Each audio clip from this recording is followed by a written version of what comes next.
दोस्तों, आज की मूवी बेहद ही खास होने वाली है और मेरी आपसे रिक्वेस्ट है कि आप इस मूवी को अपने दोस्तों के साथ शेयर जरूर करें, क्योंकि इसमें दोस्ती को लेकर एक ऐसा हार्ट टचिंग एलिमेंट जोड़ा गया है जो आपको इमोशनल होने पर मजबूर कर देगा। और यही वजह है कि इस मूवी को IMDb पर अच्छी खासी रेटिंग भी दी गई है। अब आगे मैं कुछ नहीं बताऊंगा और शुरू करूंगा आज की ये एक्सप्लेनेशन, जिसका नाम है इनसेपरेबल ब्रदर्स। लेकिन आगे बढ़ने से पहले मैं आपसे रिक्वेस्ट करूंगा कि आप इस वीडियो को लाइक करने के साथ साथ हमारे चैनल को सब्सक्राइब कर लें, ताकि ऐसी शानदार मूवीज आपसे मिस ना हो। अब चलते हैं मूवी की तरफ। मूवी की शुरुआत होती है सेहा नाम के लड़के से, जिसके माता और पिता अब इस दुनिया में नहीं हैं। दोनों के गुजर जाने के बाद उसके चाचा उसका ख्याल रखते हैं, लेकिन वो खुद कोई काम करते नहीं और सेहा का ख्याल रखने के लिए भी तैयार नहीं। इसलिए वो आज उसको अनाथालय छोड़ने आए हैं। सेहा चुप है और आज भी उसे अपनी माँ की याद आ रही है। हालांकि उसके मन में कई सवाल हैं कि आगे उसका क्या होगा और कैसे होगा। सेहा पढ़ने में काफी होशियार है,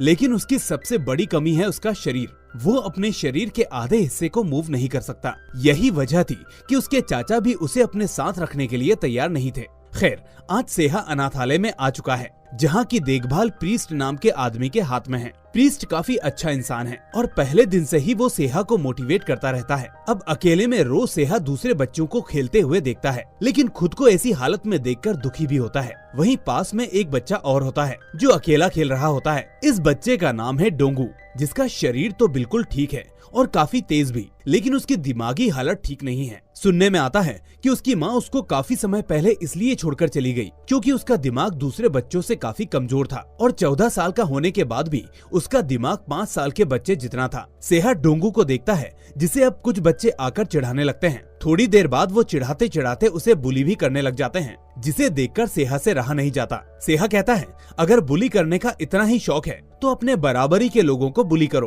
उसको क्यों परेशान कर रहे हो। ये सुनकर बुली करने वाला लड़का अब सेहा की तरफ बढ़ता है और कहता है कि ठीक है, तुम्हारे अंदर तो हमारे जितना दिमाग है, इसलिए तुम हमारे बराबरी के हुए। और इतना कहते ही वो सेहा के सर पर एक पत्थर मार देता है, जिससे खून बहने लगता है। अब खून देखकर वो लड़का घबरा जाता है, क्योंकि वो भी अभी एक बच्चा ही था। वो अपनी इस गलती के लिए सेहा से माफी मांगता है, जबकि सेहा चुपचाप उस दर्द को सहन करता रहता है। ये सब होते हुए डोंगू देख लेता है और समझ जाता है कि उसकी वजह से आज सेहा को चोट खानी पड़ी है। अब कुछ दिनों बाद प्रीस्ट सभी बच्चों को फैमिली पिकनिक पर ले जाते हैं, ताकि बच्चे बाहर के एटमॉस्फेयर को भी समझ सकें और आम लोगों की तरह रहने का तरीका भी। ऊपर से आज कुछ डोनेशन वाले भी आने वाले हैं, जिसकी वजह से प्रीस्ट ने पिकनिक स्पॉट पर काफी अच्छा खासा इंतजाम कर रखा था। इसी बीच खेलते खेलते अचानक डोंगू का पैर सेहा की व्हीलचेयर पर टिके हुए पत्थर पर लगता है और सेहा की चेयर अपने आप पीछे जाने लगती है। कोई भी उस पर ध्यान नहीं देता और इसी बीच सेहा सीधा पानी में जाकर गिर जाता है। अब सभी लोग एक दूसरे की शक्ल देखने लगते हैं। प्रीस्ट हेल्प हेल्प चिल्लाने लगता है, क्योंकि उसे तैरना नहीं आता था।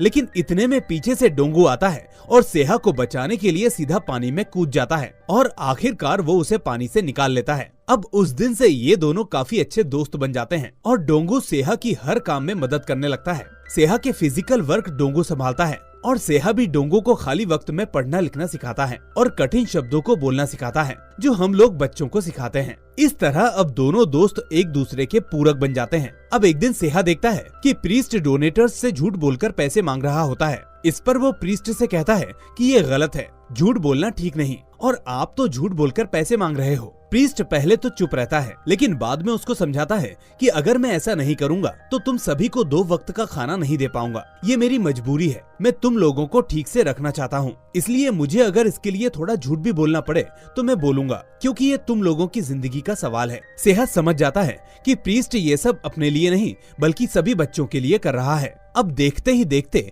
कई साल गुजर जाते हैं और प्रीस्ट इस दुनिया को छोड़कर चले जाते हैं। सेहा सभी से कहता है कि उन्होंने हमें हमेशा एक ही चीज सिखाई थी कि कमजोरों की हमेशा मदद करनी चाहिए और एक दूसरे का साथ कभी नहीं छोड़ना चाहिए। इसलिए अब हम सभी मिलकर इस अनाथालय को चलाएंगे। इस तरह अब सभी मिलकर अपना अपना काम बांट लेते हैं और सेहा सभी को लीड करने लगता है। डोंगू और उसका रिश्ता अभी भी बचपन जैसा ही होता है। डोंगू सेहा के हाथ पैर बन जाता है और सेहा उसका दिमाग। अब कुछ महीने गुजर जाते हैं तो सेहा देखता है कि अनाथालय के लिए जो पैसे आ रहे थे वो प्रीस्ट के मरने के बाद आने बंद हो चुके हैं। इसलिए अब जल्दी से जल्दी उसे कुछ करना होगा। वरना खाने के लिए भी पैसे नहीं रहेंगे। इसलिए वो एक एडवर्टीजमेंट निकलवाता है और फिर उन लोगों के लिए फेक एक्सपीरियंस लेटर बनाने का काम करता है जो नौकरियों के लिए जगह जगह अप्लाई करते रहते हैं। इस तरह वो इतना कमाने लगता है कि वहाँ रह रहे सभी लोगों के खाने पीने का खर्चा चल सके। अब एक दिन प्रीस्ट का दोस्त वहाँ आकर सेहा से बात करता है। वो कहता है कि मुझे पता है प्रीस्ट ने तुम लोगों को अपने बच्चों की तरह पाला है, लेकिन उसके जाने के बाद अब कई लोगों की नजर इस जमीन पर है जिस पर ये अनाथालय टिका हुआ है। इसलिए बात चल रही है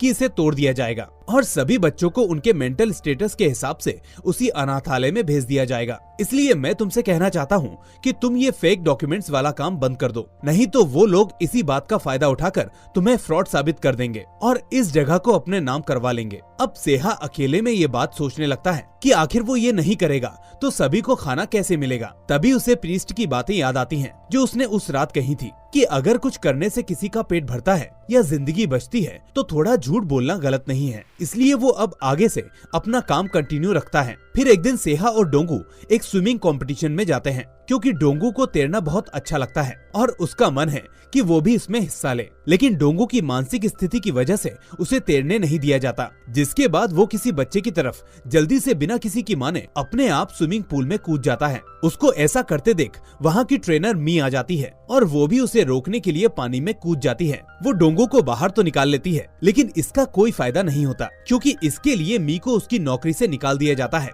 बाद में सेहा को ये बात पता चलती है तो वो दुखी होता है कि उसकी और डोंगू की वजह से मी को अपनी नौकरी से हाथ धोना पड़ा। लेकिन तभी उसके दिमाग में एक आइडिया आता है। वो मी को मिलने के लिए बुलाता है और सबसे पहले उसे डोंगू की तरफ से सॉरी बोलता है। इसके बाद वो समझाता है कि वो दोनों एक अनाथालय का हिस्सा हैं, जहां और भी लोग हैं। हम सभी को अपनी जगह छोड़ने के लिए बोला गया है। इसलिए अगर डोंगू वो कंपटीशन जीत जाएगा तो उसके जीते हुए पैसे से हम उस घर को बचा सकते हैं। इसलिए मैं चाहता हूँ कि तुम डोंगू की ट्रेनर बन जाओ। ये सुनकर मी पहले तो मना कर देती है, लेकिन तभी उसे याद आता है कि जब उसने डोंगू को बाहर निकाला था तब वो काफी अच्छे से तैर रहा था। वो सेहा से कहती है कि तुम्हें तो सब कुछ मिल जाएगा, लेकिन मेरा क्या होगा? मेरी भी कोई फैमिली नहीं है, इसलिए अगर मेरी नौकरी नहीं लगती तो दिक्कत हो जाएगी। सेहा अपना दिमाग चलाता है और कहता है कि इसकी फिक्र मत करो, तुम डोंगू को सिखाओ, तुम्हारी सैलरी का इंतजाम मैं कर दिया करूंगा। ये सुनते ही मी मान जाती है और आखिरकार डोंगू की ट्रेनिंग शुरू हो जाती है। अब काफी हफ्तों तक ट्रेनिंग चलती है, जिसके बाद एक कंपटीशन को ऑर्गेनाइज किया जाता है। सेहा, मी और डोंगू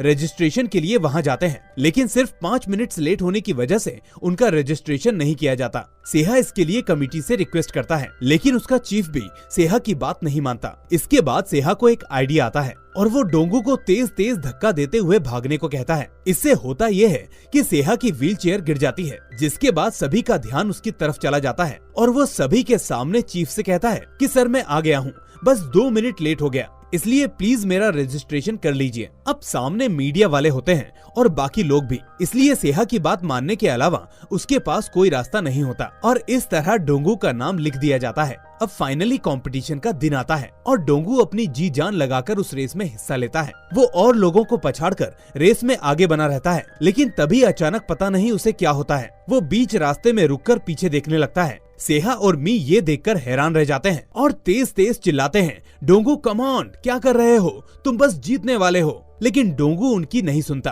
और वहीं खड़ा रह जाता है। रेस खत्म हो जाती है और डोंगू हार जाता है। उसके आते ही सेहा उस पर बहुत गुस्सा होता है और बदले में डोंगू भी उस पर गुस्सा होता है। सेहा उससे पूछता है कि आखिर तुम वहाँ क्यों रुक गए, हम बस जीतने वाले थे और वो पैसे भी हमें मिलने वाले थे। लेकिन डोंगू कोई जवाब नहीं देता और वहाँ से चला जाता है। शाम को जब डोंगू अकेला होता है तो वो मी से कहता है कि मैं असली रेस जरूर जीतूंगा, तुम फिक्र मत करो। और ठीक ऐसे ही रात को जब सेहा और डोंगू सो रहे होते हैं तो अचानक डोंगू की रोने की आवाज सुनकर सेहा उससे कहता है कि क्या हुआ डोंगू, कोई परेशानी है क्या? डोंगू कहता है कि हाँ, मेरी वजह से आज हम हार गए, लेकिन सच ये है कि मैं जब पानी में था तो मेरी सांस फूल रही थी और तभी मुझे माँ की याद आ गई। जिस दिन उन्होंने मुझे यहाँ छोड़ा था उस दिन भी मेरी सांस ऐसे ही फूल रही थी। मैंने अपनी माँ को रोकने की पूरी कोशिश की, लेकिन वो नहीं रुकी। मुझे माफ कर दो सेहा, मुझे वहाँ रुकना नहीं चाहिए था। सेहा को समझ नहीं आता कि वो उसको क्या बोले। वो बस कहता है कि कोई बात नहीं, अब तुमसे कोई दूर नहीं जाएगा। डोंगू कहता है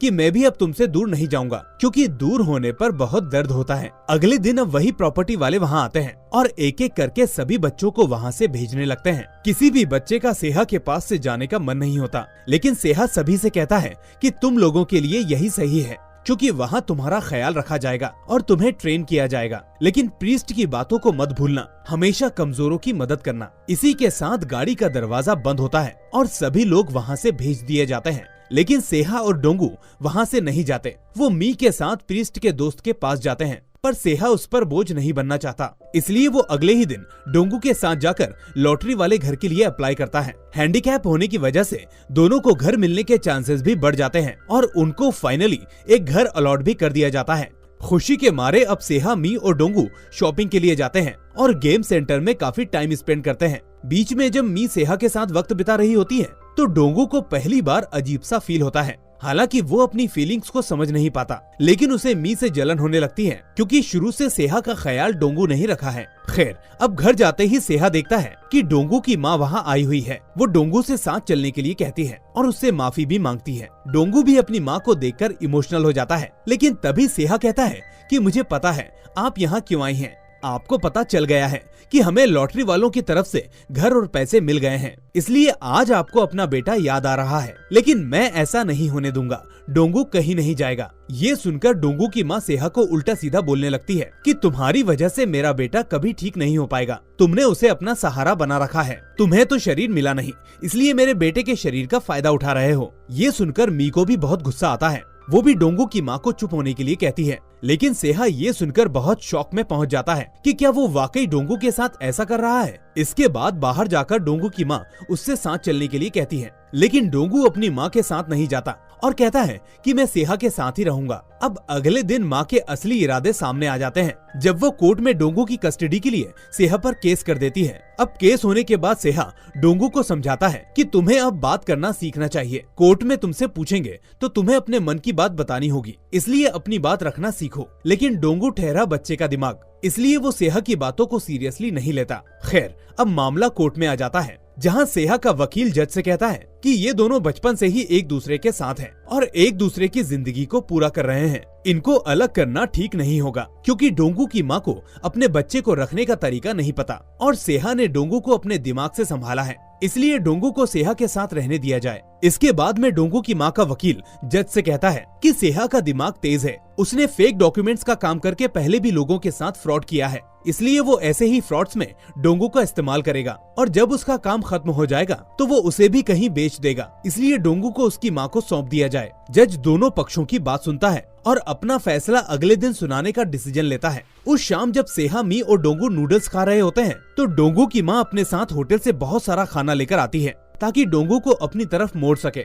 सेहा को ये सब पसंद नहीं आता, जबकि डोंगू की माँ डोंगू से कहती है कि बेटा तुम नूडल्स मत खाया करो, देखो मैं तुम्हें अच्छा खाना खिलाऊंगी जो भी तुम्हें पसंद होगा, इसलिए तुम्हें परेशान होने की जरूरत नहीं है। डोंगू उस खाने को नहीं खाता और सेहा के पास जाकर खड़ा हो जाता है, लेकिन मी को डोंगू की माँ पर दया आ जाती है। वो कहती है कि कोई बात नहीं डोंगू, तुम खाना तो खा ही सकते हो। खैर, अगले दिन अब सुनवाई के दौरान डोंगू की माँ से पूछा जाता है कि आपने अपने बेटे को क्यों छोड़ा, तो वो कहती है कि वो एक सिंगल मदर थी, इसलिए ऑफिस में लोग उसका मजाक उड़ाते थे, इसलिए मैंने अनजाने में उसे छोड़ दिया। तब मैं मैच्योर नहीं थी, मुझे सही गलत की पहचान नहीं थी। इसके बाद सेहा से पूछा जाता है कि कल को अगर तुम्हारे फ्लैट में आग लग जाती है तो तुम डोंगू को कैसे बचाओगे। सेहा कहता है कि कोई भी किसी को ऐसी कंडीशन में नहीं बचा सकता, मैं तो चल फिर नहीं सकता, लेकिन अगर चल फिर भी पाता तो भी मैं सबसे पहले फायर ब्रिगेड को कॉल करता, क्योंकि फ्लैट की आग को बुझाना एक आम इंसान के बस की बात नहीं है। उसके इस जवाब से सभी लोग हैरान रह जाते हैं। इस बात का सटीक जवाब सभी को दर्शाता है